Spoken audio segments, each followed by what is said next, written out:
Apakah kalian percaya bahwa di zaman modern ini masih ada ritual tumbal manusia demi kelancaran sebuah proyek besar? Kisah ini diangkat dari cerita yang beredar di masyarakat Semarang tentang proyek tol yang dituding memakan korban jiwa dari kalangan anak jalanan.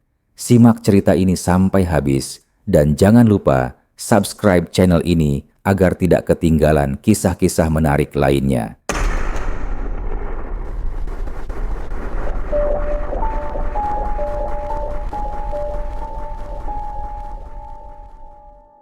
Malam itu, angin dingin menusuk tulang, berembus dari arah sungai yang melintasi pinggiran kota Semarang. Udara beraroma tanah basah, bercampur dengan bau asap kendaraan dari jalanan besar yang tak jauh dari sana. Di bawah jembatan tua, dekat proyek tol yang sedang dibangun, sekelompok anak jalanan berkumpul, menghangatkan tubuh dengan api kecil dari kayu-kayu yang mereka pungut sepanjang hari. Wajah mereka terlihat letih setelah seharian mengais rezeki di jalanan, mengamen, atau mengumpulkan botol plastik bekas. Salah satu dari mereka adalah Dani, bocah berusia 12 tahun yang sudah bertahun-tahun hidup di jalanan sejak kehilangan kedua orang tuanya akibat kecelakaan. "Dani, kamu mau kemana?" tanya Wati, gadis kecil berambut kusut yang selalu membawa boneka lusuh di pelukannya. Boneka itu sudah robek di beberapa bagian, namun tetap ia genggam erat seolah menjadi satu-satunya benda berharga yang tersisa dalam hidupnya. Wati memandang Dani dengan tatapan khawatir. Malam itu terasa lebih gelap dari biasanya, dan entah kenapa ada perasaan tidak enak yang menggelayuti hatinya. "Aku lapar, Wat. Mau cari makanan di warung yang buang sisa," jawab Dani sambil tersenyum tipis. Perutnya memang sudah berbunyi sejak tadi, tapi ia tak mau meminta kepada teman-temannya yang juga sama kelaparan. Tak ingin terlihat lemah, Dani mencoba memasang wajah ceria, seakan semuanya baik-baik saja. Wati mengangguk pelan, namun tetap tak bisa menghilangkan kegelisahan di dadanya. "Kamu hati-hati ya, Dan," katanya dengan suara lirih, sementara tangannya meremas bonekanya lebih kuat. Dani melangkah pergi, menyusuri trotoar dengan langkah gontai. Malam semakin larut dan jalanan semakin sepi. Lampu-lampu kota yang berkelip di kejauhan tampak seperti bintang-bintang kecil yang terperangkap di dunia manusia. Sesekali, ia melirik ke arah proyek tol yang masih setengah jadi, di mana alat-alat berat berdiri membisu dalam kegelapan. Ada sesuatu yang aneh di sana. Entah mengapa, Dani merasa merinding setiap kali melewati tempat itu. Namun, rasa laparnya lebih mendominasi daripada ketakutannya. Ia terus berjalan, berharap menemukan sesuatu yang bisa mengisi perutnya, meskipun hanya sepotong roti basi atau sisa nasi yang sudah dingin. Namun, Dani tak pernah kembali malam itu. Waktu berlalu dengan lambat bagi anak-anak jalanan lainnya yang menunggunya di bawah jembatan. Mereka awalnya berpikir bahwa Dani hanya terlambat pulang, mungkin karena ia menemukan tempat yang lebih baik untuk tidur atau mendapat makanan lebih banyak. Namun, saat matahari mulai merayap di ufuk timur, kekhawatiran mereka semakin menjadi-jadi. "Dani hilang," teriak Rudi, anak tertua di antara mereka, yang selama ini selalu bertindak sebagai kakak bagi yang lain. Wajahnya tegang, keringat dingin mengalir di pelipisnya, meskipun udara pagi masih menusuk. "Aku mimpi buruk semalam, Wat," lanjutnya dengan suara bergetar. "Aku lihat Dani di bawah orang-orang berpakaian hitam." Wati menelan ludah, tubuhnya gemetar. Ia tahu bahwa firasat buruknya semalam bukanlah tanpa alasan. Wati menggigit bibirnya. Ia pernah mendengar cerita dari orang tua yang hidup di jalanan lebih lama darinya. Proyek besar butuh tumbal. Kisah-kisah lama yang diceritakan di sudut-sudut kota tua Semarang kembali terngiang di kepalanya. Cerita tentang anak-anak yang menghilang tanpa jejak hanya untuk proyek-proyek besar yang tiba-tiba berjalan lancar setelahnya. Entah itu jembatan, gedung besar, atau tol, ada saja desas-desus bahwa darah manusia telah dicurahkan untuk membayar lancarnya pembangunan. Kabar hilangnya Dani menyebar di antara anak-anak jalanan. Namun, di luar lingkaran kecil mereka, tak ada yang peduli. Polisi memang datang, mencatat laporan, bertanya beberapa hal, lalu pergi begitu saja. "Kami akan menyelidiki," kata salah satu polisi itu dengan nada bosan. Namun, Wati tahu mereka tidak benar-benar akan mencari Dani. Bagi mereka, anak jalanan hanyalah angka, bukan seseorang yang patut dicari dengan sungguh-sungguh.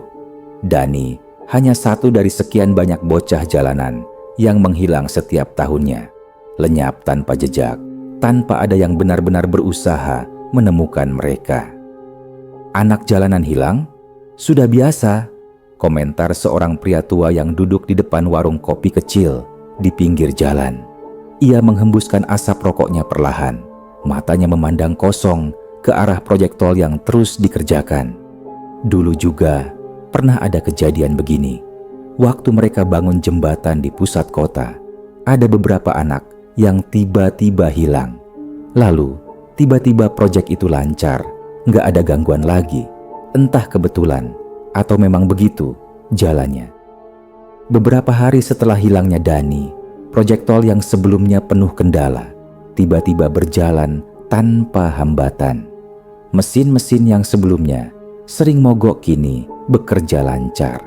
Para pekerja yang sebelumnya mengeluhkan suasana aneh di lokasi kini tak lagi mengalami kejadian mistis.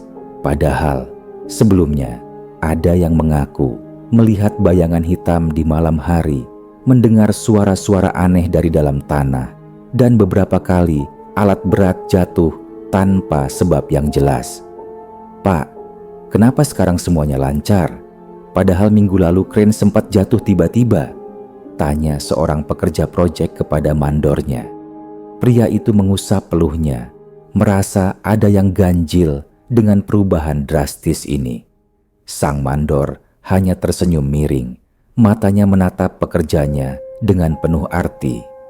"Sudah ada yang mengurusnya, jangan banyak tanya," jawabnya singkat. Para pekerja saling pandang. Mereka tidak ingin mencari tahu lebih jauh. Mereka hanya buruh, bekerja demi keluarga mereka, dan tidak ingin terlibat dalam hal-hal yang bisa membawa mereka dalam masalah. Tapi jauh di dalam hati mereka tahu. Mereka hanya memilih untuk diam.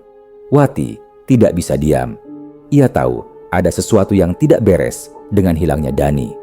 Malam itu, ia mengajak Rudi untuk mencari informasi. Mereka berdua berjalan menyusuri area proyek tol yang dijaga ketat oleh beberapa petugas keamanan. "Rudi, kita harus cari tahu," bisik Wati, tangannya menggenggam erat bonekanya. "Aku yakin Dani ada di sini." Mata gadis itu berkilat penuh tekad meskipun tubuhnya gemetar. Rudi mengangguk, menelan ludah. Ia juga merasa takut, tapi kehilangan Dani lebih menakutkan daripada menghadapi bahaya yang belum mereka ketahui. Mereka bersembunyi di balik tumpukan besi dan semen. Dari kejauhan, mereka melihat sebuah tenda besar berwarna hitam. Beberapa pria berpakaian gelap tampak berjaga di sekitarnya. "Kita harus mendekat," kata Rudi. Dengan hati-hati, mereka merayap mendekati tenda itu. Udara di sekitar terasa lebih dingin dari biasanya, seperti ada sesuatu yang tidak kasat mata mengawasi mereka. Wati menarik napas dalam-dalam, menahan ketakutan yang berusaha menjalar ke seluruh tubuhnya. Suara-suara aneh terdengar dari dalam tenda. "Sudah selesai?" Suara berat seorang pria terdengar jelas. Suaranya dalam dan penuh wibawa. "Iya, tumbalnya sudah diberikan. Besok proyek bisa lanjut tanpa kendala," jawab suara lainnya. Terdengar lebih muda, tetapi tak kalah mengerikan. Wati menahan napas. Kata tumbal membuat bulu kuduknya berdiri. Ia meremas bonekanya lebih erat, seakan berharap benda itu bisa melindunginya dari kenyataan yang baru saja mereka dengar. Mata Rudi membelalak. Dani. Mereka.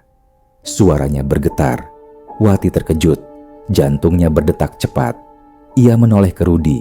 Wajahnya pucat. Dani. Mereka benar-benar. Ia tak sanggup menyelesaikan kalimatnya. Rudi menggigit bibirnya, mencoba berpikir jernih, meskipun rasa takut sudah mencekik tenggorokannya. Ia melihat sekeliling, mencari jalan keluar jika mereka harus melarikan diri. Tapi sebelum mereka bisa bergerak, langkah kaki terdengar mendekati tenda. Seorang pria berjas hitam dengan tatapan tajam berjalan keluar, diikuti dua pria berbadan kekar. Mereka berbicara dalam bisikan, tapi Wati dan Rudi hanya bisa menangkap beberapa kata. Pengorbanan, kekuatan, dan tak boleh ada saksi. Rudi menarik tangan Wati. "Kita harus kabur," bisiknya. Mereka berdua berbalik, berjalan perlahan agar tak mengeluarkan suara.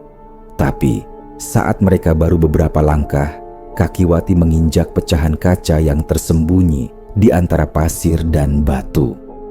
Krek! Suara itu memecah keheningan. Seketika, pria-pria di depan tenda menoleh tajam. Siapa di sana?